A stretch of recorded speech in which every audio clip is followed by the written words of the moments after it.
Hello and welcome to Indian Story. There is nothing more beautiful and exciting than story. Everybody has a story. In fact, the story is a light. Now let's watch what this story has to say.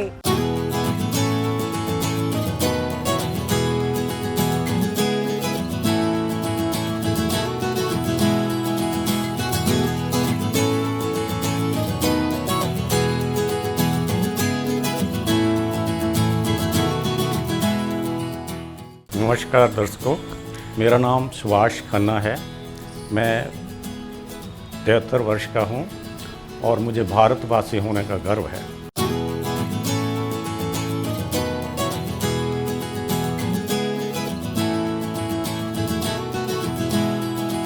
मेरा बचपन पंजाब के गांव में बीता। वो बहुत ही उस समय काफ़ी बैकवर्ड गांव था। हमारे गांव में पक्की सड़क भी नहीं थी और बिजली भी नहीं थी। तो हमारा स्कूल हाई स्कूल था, तो हम घर से पैदल ही जाया करते थे। तकरीबन 1.5 किलोमीटर होगा। तो गांव में जैसे उन समय में बहुत अच्छा माहौल हुआ करता था। सारा गांव एक परिवार जैसा होता था। हमारे स्कूल की कॉलेज मैट्रिक तक मैंने अपने गांव में ही करी। हमारे गांव का नाम था कोट भाई। आज की डेट में वो मुक्तसर डिस्ट्रिक्ट में है। और मैंने जो अपनी एजुकेशन करी है सारी अपनी नौकरी के साथ साथ करी है। मैं 18 साल की एज होने पे ही मैं स्टेनोग्राफी का ट्रेनिंग लिया था। तो 18 साल की जैसे ही मेरी उम्र हो गई तो मेरे को नौकरी मिल गई थी। पहले मैंने पंजाब गवर्नमेंट में नौकरी करी, तो उसके बाद में मैं सेंट्रल बैंक में सिलेक्ट हो गया। सेंट्रल बैंक में शुरू में क्लरिकल में थे, तो उसके बाद में हम प्रमोशन के लिए टेस्ट देते रहे और आगे चीफ मैनेजर तक में प्रमोशन ली। और बहुत ही मेरा संतुष्ट एक तरह का कैरियर रहा है बैंक में। और मुझे कितने हज़ारों, मैं समझता हूँ जहाँ जहाँ भी मैं रहा हूँ तो सभी लोग मुझे याद करते हैं। काफ़ी उनमें से इंडस्ट्रियलिस्ट थे, काफ़ी उनमें से स्टूडेंट भी थे जिनको मैं एजुकेशन लोन दे करके फ़ॉरेन में भेज पाया। और जहाँ जहाँ भी हो सकता था मैंने हर एक कस्टमर की अपना एक एक्सटेंडेड परिवार समझ के उनकी मदद करी है। और मुझे रिटायर हुए तकरीबन 14 साल हो गए हैं। अभी भी मुझे कितने 30 साल पुराने जो हमारे कस्टमर थे वो अभी भी मेरे को याद रखते हैं। और कई बार तो अपने परिवार की समस्याओं के बारे में भी मेरे से अपना परामर्श लेते हैं।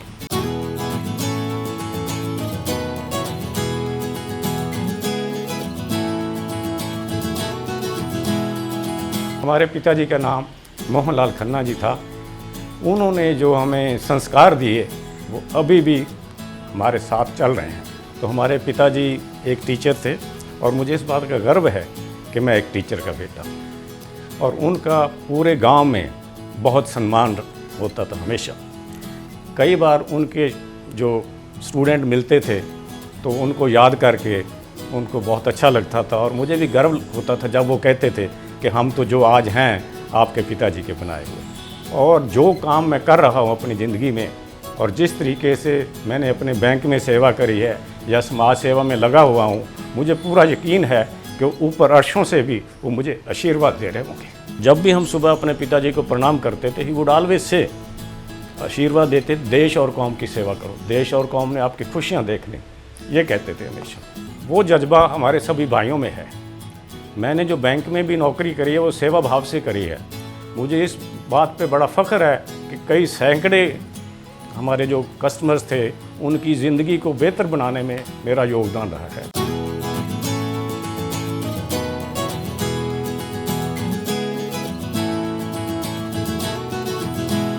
हमारी मदर श्रीमती प्रकाश देवी थी। वो बड़ी सिंपल लेडी थी, बहुत ही सिंपल लेडी थी। तो उनसे तो हम ये कहें तो हमने उनसे सादगी सीखी ज़िंदगी में सिंपल लाइफ लीड करना और स्पष्टवादी, कोई छल कपट नहीं, ये चीज़ें माता जी में थी। बहुत ही सीधी सादी थी माता जी।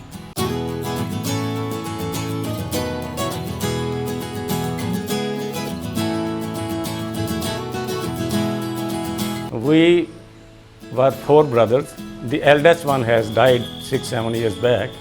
तो we have now 3 brothers are left. हाँ, मेरे से बड़े भाई हैं त्रिलोकनाथ खन्ना। वो भी एजुकेशन डिपार्टमेंट से रिटायर हुए थे। वो आजकल गाज़ियाबाद में रहते हैं। और जो मेरे से छोटे ब्रदर हैं वो चंद्र प्रकाश खन्ना, वो चंडीगढ़ में है। वो पंजाब स्कूल एजुकेशन बोर्ड में अंडर सेक्रेटरी रिटायर हुए थे।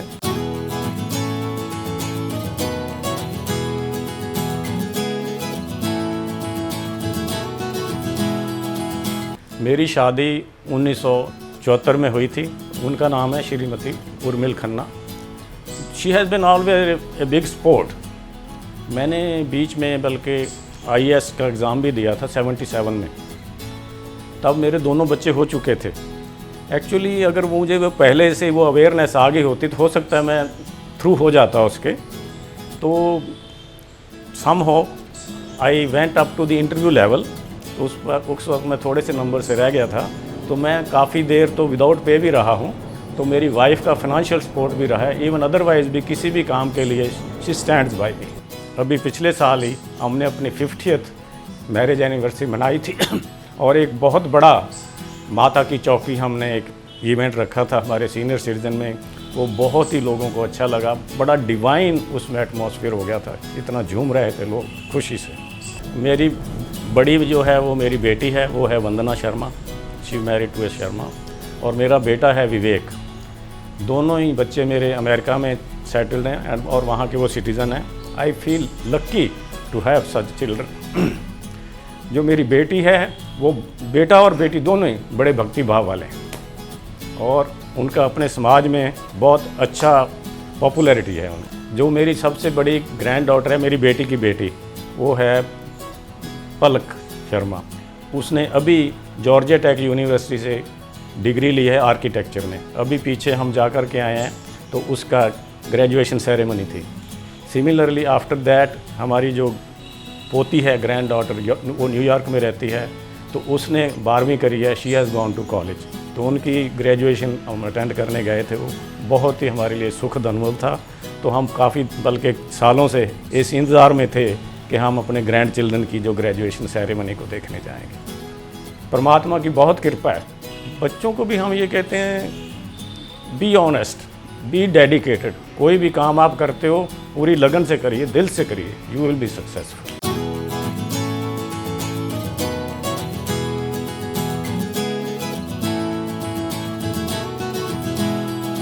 मैं सेंट्रल बैंक ऑफ इंडिया में मेनली रहा हूँ। पहले 3-4 साल पंजाब गवर्नमेंट की जॉब करी है। मेनली जो मेरा कैरियर रहा है वो सेंट्रल बैंक ऑफ इंडिया में रहा है। इसमें मैं अलग अलग जगह में रहा हूँ। बॉम्बे में रहा हूँ, अहमदाबाद में रहा हूँ, पंजाब में बादलगांव में रहा हूँ, फरीदाबाद में रहा, गुड़गांव में रहा। मेरे को सबसे अच्छा जो मेरा टेन्योर लगता है वो फरीदाबाद का था। वहाँ क्योंकि इंडस्ट्रीज़ को प्रॉपरली फाइनेंस किया जाए, उनको प्रॉपरली समझा जाए, उनको असेस किया जाए और समय पर उनको जो फाइनेंस दिया जाए, तो उसमें जो है एम्प्लॉयमेंट जनरेशन जो होती है, you are helping indirectly many families जो वर्कर वहाँ काम करेंगे। आज हमने उनको फाइनेंस किया, उनको प्रोग्रेस करने के लिए उनकी मदद करी, तो नेचुरली उनकी जो एम्प्लॉयमेंट कैपेसिटी वो बढ़ेगी और फैमिलीज़ में उनका फ़ायदा होगा। That was my thought.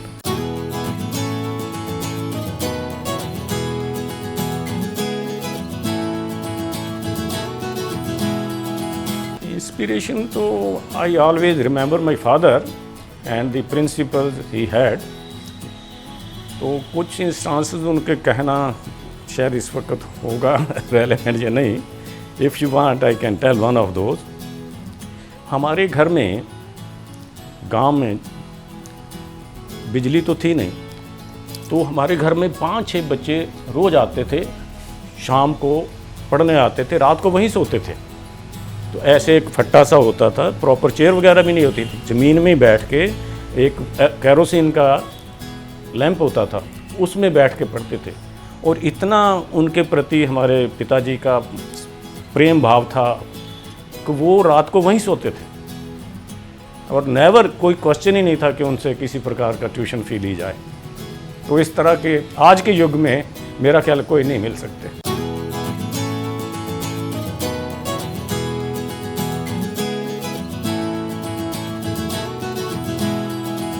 भगवान में पूरा विश्वास रखता हूँ, but more than that I would like to be called a karma yogi than a bhakt. And I would like to tell you, अपनी रिटायरमेंट के बाद में जो मुझे मेन रिटायरल बेनिफिट मिले थे, उनमें से मेजर पोर्शन मैंने पंजाब में एक गौशाला बनाई है। उसमें जो लावारिस गाय होती हैं ना, जो सड़कों पे घूमती हैं, उन एक्सीडेंट होते हैं, जब खंडर हो जाती हैं, बैल होते हैं, उनके लिए हम पंजाब ने एक गौशाला बनाई है। तो उसमें 400 समथिंग हम उनकी देखभाल कर रहे हैं। उनमें दूध देने वाली गाय कोई नहीं होती। ये उनका लाइफ सेविंग है उनके लिए, और रोड यूज़र्स के लिए भी some time it is a life saver, क्योंकि जो एक्सीडेंट्स वगैरह हो जाते हैं तो गाय को तो चोट लगती है, तो जो रोड यूज़र्स होते हैं, ख़ास करके जो बाइकर्स होते हैं, और उनको ज़्यादा चोटें लगती है। और इसके अलावा कई बार रात के समय जो गाय होती है ना, वो फसलों को खाने के लिए जो कंडियाली लगी होती है ना, तो वो उधर फसल की ओर जाती हैं। उनको पता नहीं होता कंडियाली लगी, अंधेरे में दिखती नहीं है, तो जैसे वो उधर मुंह डालती हैं तो वो उसमें कंडियाली में फंस जाती हैं। तो इन चीज़ों से भी उनकी बचत होती है। तो ये जो है उस गांव में मैं काफ़ी उसके लिए कई जगह घूमा कि कहाँ वो गौशाला बनाई जाए। शुरू में मैं खुद वृंदावन एरिया में, जहाँ भगवान कृष्ण ने गायें चराई थी, वहाँ एक गांव को हम आइडेंटिफाई किया। तो मैं गया तो काफ़ी लोग वहाँ इकट्ठे हुए थे, तो बड़े खुश हुए कि इस तरह दिल्ली से बाबूजी आए हैं। तो फिर मैंने कहा, बेटे आप पहले ये इस जगह हमने जहाँ बनाना है उसकी परमिशन वगैरह ले लीजिए। ये नहीं कि हम स्ट्रक्चर खड़ा कर दें तो उसके बाद में किसी तरह का ऑब्जेक्शन लग जाए। तो एक लड़का वहाँ को SDM ऑफिस में था, कहता सर मैं वो परमिशन ले लूँगा। बाद में फिर ऐसा हुआ कि उनमें गांव वालों में कुछ आपस में मतभेद हो गया, तो वहाँ वो बात सिरे नहीं चढ़ पाई। फिर मैं पंजाब में गया, जो मेरा जो नेटिव एरिया है, तो अल्टीमेटली बोहर के पास हमने एक गांव में बात करी, तो उस गांव वालों ने हमें ज़मीन फ्री में दे दी। तो that was big incentive for us. तो हमने वहाँ से शुरू कर दिया, तो उसको तकरीबन 10 साल हो गए। और इस विषय में एक और बहुत महत्वपूर्ण बात है, हमने उस गौशाला में 2 बार आर्टिफिशियल लिम्स का कैंप लगाए हैं। पहला कैंप हमने 2022 में लगाया था आर्टिफिशियल लिम्स के लिए। तो आप इस चीज़ से सहमत होंगे कि गांव के एरिए में कई लोगों को इतने रिसोर्सेज ही नहीं होते। किसी की हाथ कट गया, मशीन में आ गया, किसी के बाजू कट गई, किसी की टांग कट गई एक्सीडेंट वगैरह में। तो हमने नारायण सेवा संस्था वालों से जो उदयपुर में उनसे संपर्क किया था। तो फरवरी 22 में जो हमारा फाउंडेशन डे होता है हमारी गौशाला का, तो वहाँ हमने पहली बार जो आर्टिफिशियल लिम्स दिए थे लोगों को, देवर अराउंड 75। उनमें से 2-3 लोग ऐसे थे जिनको हमने आर्टिफिशियल टांग दी।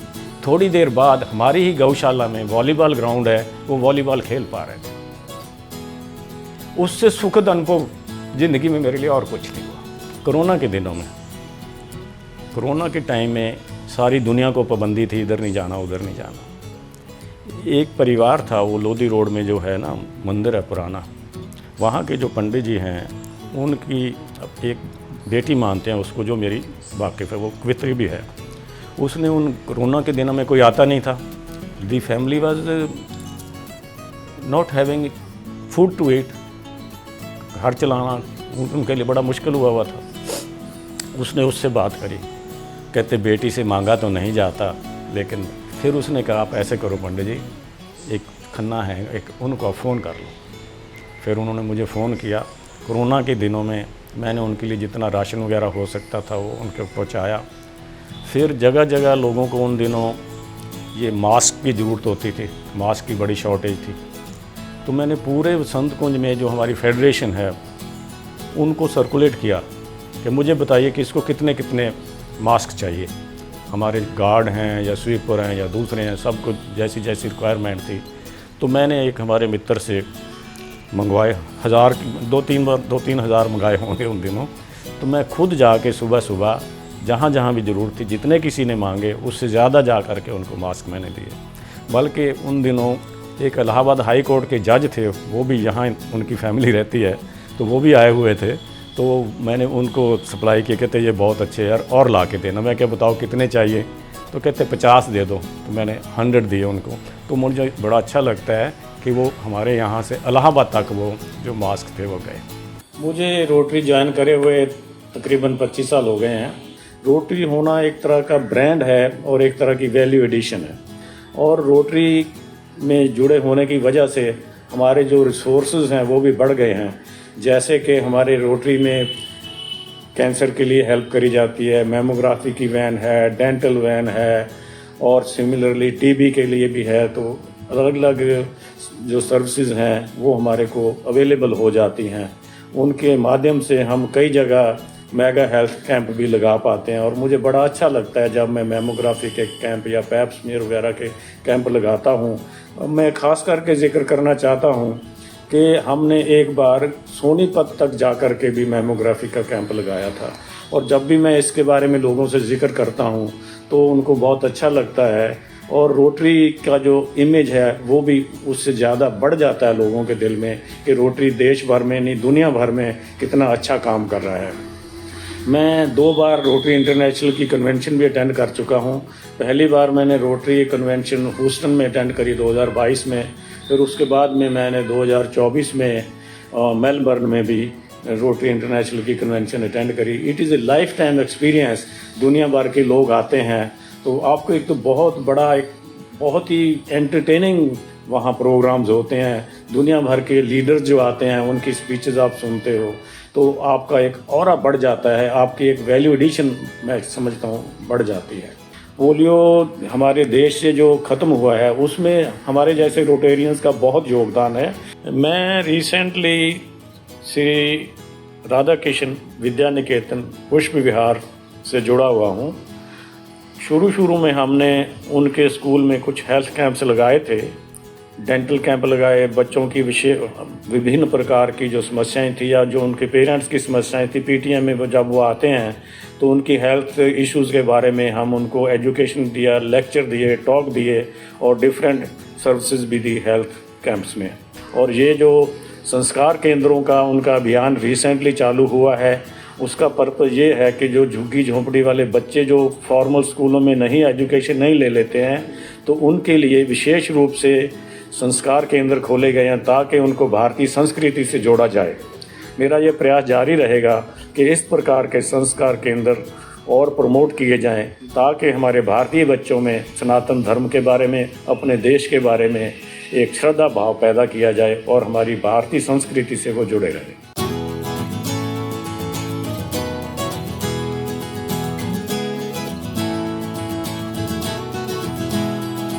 बिल्कुल नहीं, मेरी इतनी पेशेंस ही नहीं होती मैं पिक्चर देख पाऊँ। मेरे बीच में कभी जाता भी हूँ ना, ऐसा होता है बीच में कोई ना कोई फ़ोन आ जाता है।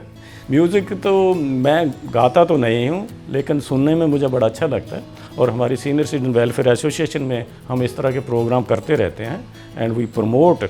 हमारे पास राइटर फोरम है, हमारे कल्चरल इवनिंग होती है, ग्रुप बर्थडे होता है, हमारे फर्स्ट संडे जो होता है वो स्पिरिचुअल मॉर्निंग होता है, सेकंड संडे जो होता है वो शब्द कीर्तन होता है। तो इस तरह के प्रोग्राम हमारे होते रहते हैं।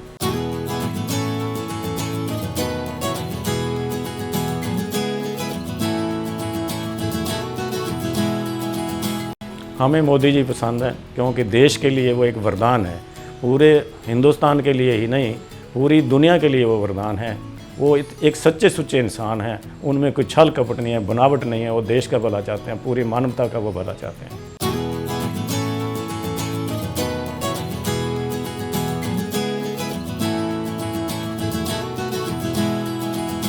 यूथ को यही है कि जिस काम में लगें पूरी लगन से काम करिए, देश के प्रति आस्था रखिए, देश को ऊंचा उठाइए, ये बहुत ज़रूरी है। मैंने देखा है जहाँ पर अक्सर हमारे देश में और वेस्टर्न कंट्रीज़ में बेसिक डिफरेंस क्या है, वो अपनी ड्यूटी को बड़े डेडिकेटेडली करते हैं। हमारे में कई लोग ऐसा जनरली टाइम पास करते हैं, तो वो ऐसा नहीं होना चाहिए। जिस काम को लिया है जी जान से उस काम को करना चाहिए।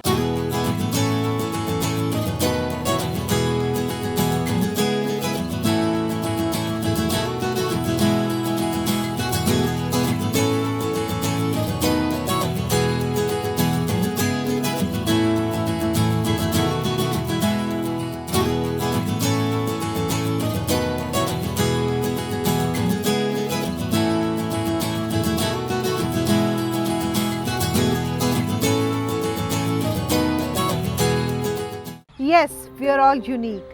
We come and go. But these stories are legacy forever. Do share your story with Indian Story anytime, anywhere. And don't forget to subscribe our channel